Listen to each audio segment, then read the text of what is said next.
नमस्कार. आवाज माझा वृत्तवाहिनीत आपल्या सगळ्यांचं स्वागत. वळूया याच्या काही ठळक घडामोडींकडे. ठाणे महानगरपालिकेच्या पोटनिवडणुकीत भाजपा सेनेसमोर निवडणूक लढवण्याच्या तयारीत. देशभरातील शाळांना सुरक्षिततेचे उपाय योजण्याच्या सूचना. ठाणे पोलिसांनीही केलं सुरक्षेविषयी मार्गदर्शन. आणि पहिल्या पत्नीच्या आत्महत्येनंतर सासूचीही हत्या करणाऱ्या नवरोबाला सक्त मजुरी. एकीकडे राज्यात युती होऊन सरकार आताच स्थिर झालंय, परंतु दुसरीकडे ठाण्यात मात्र युतीत अजूनही फूट आहे असं चित्र समोर येत आहे.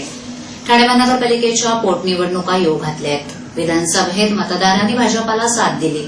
याच बळावर यामध्ये 5 पैकी 3 ठिकाणी भाजपा कार्यकर्ते सेनेसमोर निवडणूक लढवण्याच्या तयारीत आहेत. या संदर्भात एक बैठक कार्यकर्ते आणि आमदार संजय केळकर यांच्यात पार पडली आणि यामध्ये 3 ठिकाणी युती न करता सेनेसमोर आपला उमेदवार देण्याची तयारी कार्यकर्त्यांनी दर्शवली आहे.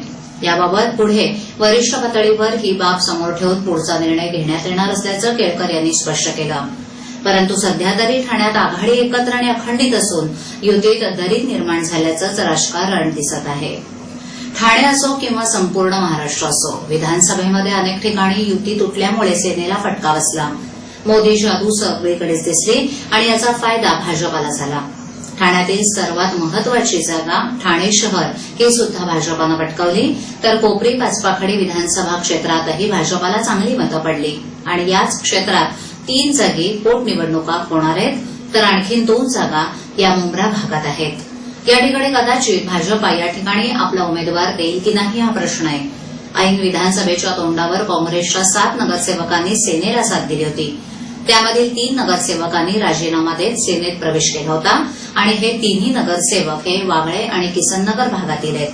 आणि याच 3 जागांवरील पोटनिवडणुकीत मात्र आम्ही या निवडणुका लढवणार, या ठिकाणी युती करणार नाही, सेनेसमोर या ठिकाणी उमेदवार देणार असल्याचा हट्ट भाजपा कार्यकर्त्यांचा आहे.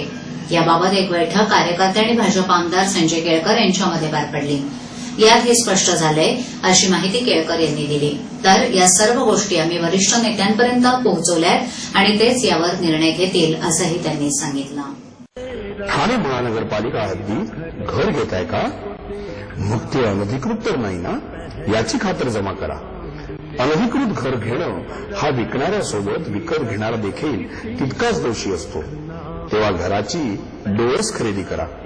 आपली कुठे फसवणूक तर होत नाही ना, यासाठी ठाणे महानगरपालिका मुख्यालयातील 4थ्या मजल्यावरील बांधकाम विभागात घराचा सर्वे नंबर, टिक्का नंबर याची खातर जमा करा. घराचं स्वप्न अवश्य करूया साकार, पण अनधिकृत घराचा नका करू कधीही विचार. अधिकृत घर म्हणजे उद्याची देखील निश्चिंती. अनधिकृत घराचे दार म्हणजे डोक्यावर कधीही तोडण्याची टांगती तलवार. जगणं तुमचं होऊ दे सूर्यगाणं, स्वच्छ सुंदर आणि अधिकृत घरांचं हजरं ठाणं. ठाणे महापालिकेतर्फे जनहितार्थ प्रसारित. पेशावर इथे झालेल्या दहशतवादी हल्ल्याच्या पार्श्वभूमीवर देशभरातील शाळांना सुरक्षिततेचे उपाय योजण्याच्या सूचना पोलिसांनी केल्या आहेत.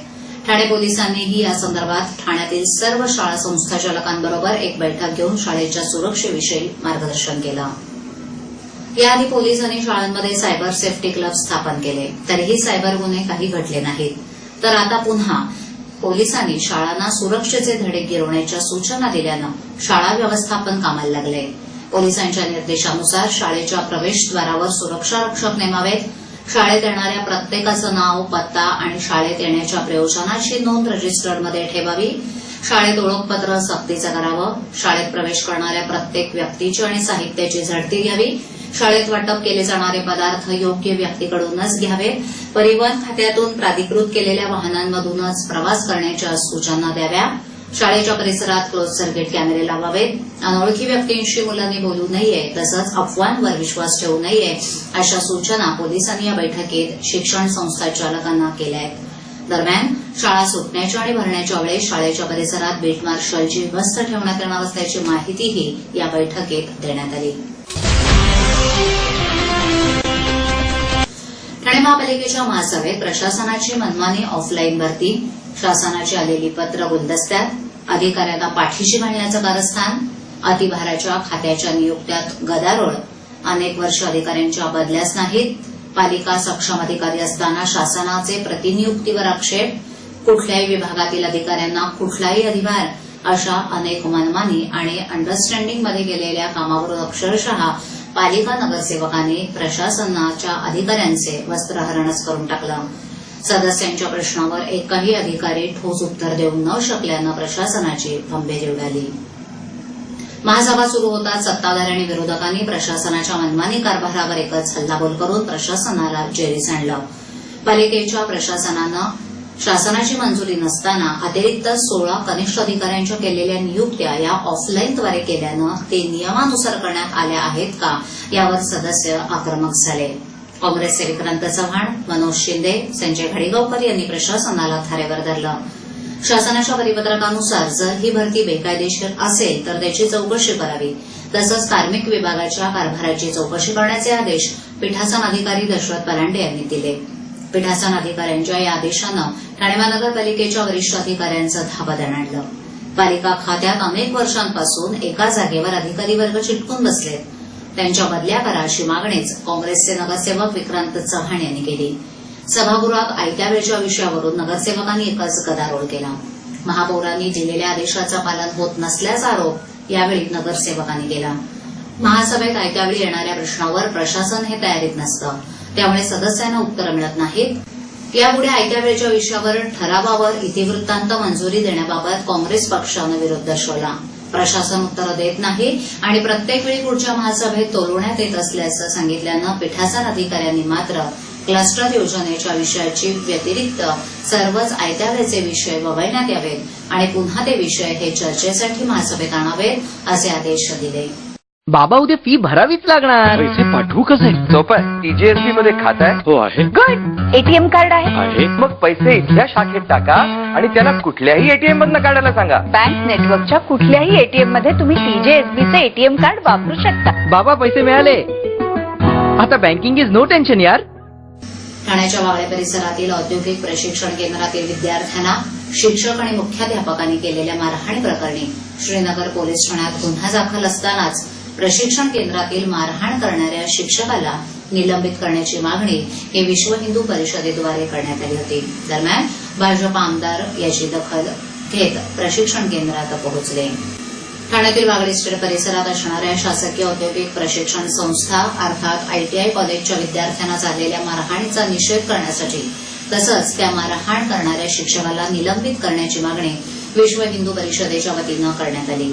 तसंच या संस्थेत 1,500 विद्यार्थी शिक्षण घेत आहेत, मात्र त्यांना पाणी, कॅन्टीन तसंच बाथरूम सारख्या सुविधा देखील नाहीत. या विद्यार्थ्यांच्या मागण्या 1 महिन्याच्या आत पूर्ण न केल्यास विश्व हिंदू परिषदेच्या वतीनं जोरदार मोर्चा काढण्यात येईल असंही विश्व हिंदू परिषदेच्या विभाग सहमंत्र्यांकडून सांगण्यात आलं. दरम्यान औद्योगिक प्रशिक्षण केंद्राची पाहणी करण्यास गेलेल्या भाजप आमदारांना विद्यार्थ्यांनी प्रशिक्षण केंद्राच्या असुविधेचा पाडा वाजला. यावर आमदारांनी औद्योगिक प्रशिक्षण केंद्र कसं सुसज्ज होईल आणि मुलं चांगल्या वातावरणात शिक्षण घेतील याची व्यवस्था करण्यात येईल असं आश्वासन आमदारांनी दिलं. कौटुंबिक छळाला कंटाळून पहिल्या पत्नीनं आत्महत्या केल्यानंतर दुसरीशी विवाहबद्ध झालेल्या नवरोबानं टोमणे मारणाऱ्या सासूलाही यमसदनी धाडलं. या खटल्यात ठाणे सत्र न्यायालयाच्या न्यायाधीश श्रीमती व्ही विरकर यांनी सदोष मनुष्यवधाखाली 5 वर्षाची सक्त मजुरी आणि 5,000 रुपये दंड ठोठावलाय. सुरेश लाडकोकोंब असं आरोपी नवरोबाचं नाव असून पहिल्या पत्नीपासून 5 मुलं असतानाही त्यानं दुसरा विवाह केला होता.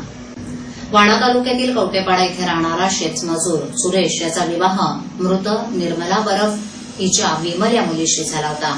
या दाम्पत्याला 5 मुलं आहेत. तरीही नेहमीच्या छळाला कंटाळून विमल हिनं विषप्राशन करून आत्महत्या केली होती. त्यानंतर सुरेश यानं दुसरा विवाह केल्यानं विमलची आई निर्मला ही त्याला आपल्या मुलीची हत्या केल्याचे टोमणे मारत असे. याच रागातून 2 ऑगस्ट 2011 रोजी शेतामध्ये लाकडी दांडक्यानं सुरेश यानं निर्मला हिची निर्घृण हत्या केली. या हत्येप्रकरणी पोलिसांनी सुरेशला अटक केली होती. मात्र हत्येचा कलम सिद्ध होऊ शकत नसल्यानं न्यायमूर्ती विरकर यांनी सदोष मनुष्यवधास कारणीभूत असल्याचं 5 वर्ष सक्तमजुरी आणि दंड ठोठावलाय. सरकारी वकील म्हणून अशोक खामकर यांनी काम पाहताना 12 साक्षीदार तपासले होते.